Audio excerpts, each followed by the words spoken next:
छत्रपती संभाजीनगरमध्ये शिवसेना भाजप युतीसाठी मध्यरात्री बैठक झाली। रात्री 2 वाजेपर्यंत बैठक चालली। यामध्ये संजय शिरसाट आणि मंत्री अतुल सावे यांच्यासह दोन्ही पक्षांच्या प्रमुख पदाधिकाऱ्यांची उपस्थिती होती। मात्र याही बैठकीत युतीबाबत निर्णय झालेला नाहीये। आजही याबाबत निर्णय होण्याची शक्यता कमीच आहे।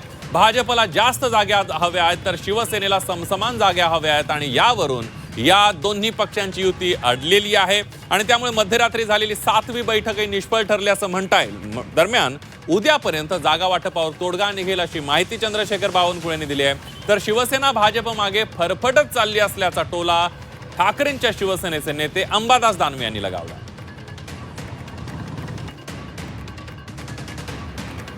भाजपा सेना युती ही अंतिम टप्प्यामध्ये आहे।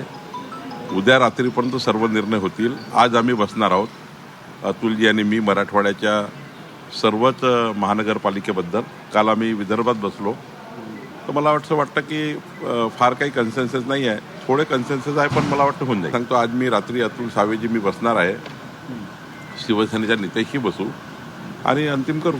पण युती होईल हे अंतिम आहे, अंतिम आहेच कारण माननीय एकनाथजी माननीय देवेंद्रजी यांनी बसून युतीचे संकेत दिले आणि त्या पद्धतीचं वर्किंग सुरू झालं आहे। मला वाटतं काही आता फार काही त्यामध्ये राहिलं नाही। मागच्या 3 अलायन्स झाल्या त्या याच्यामध्ये शिवसेनेनं जवळपास 65 जागा आणि भारतीय जनता पार्टीनं 35 ते 40 जागा अशा पद्धतीनं जागा लढलेल्या होत्या।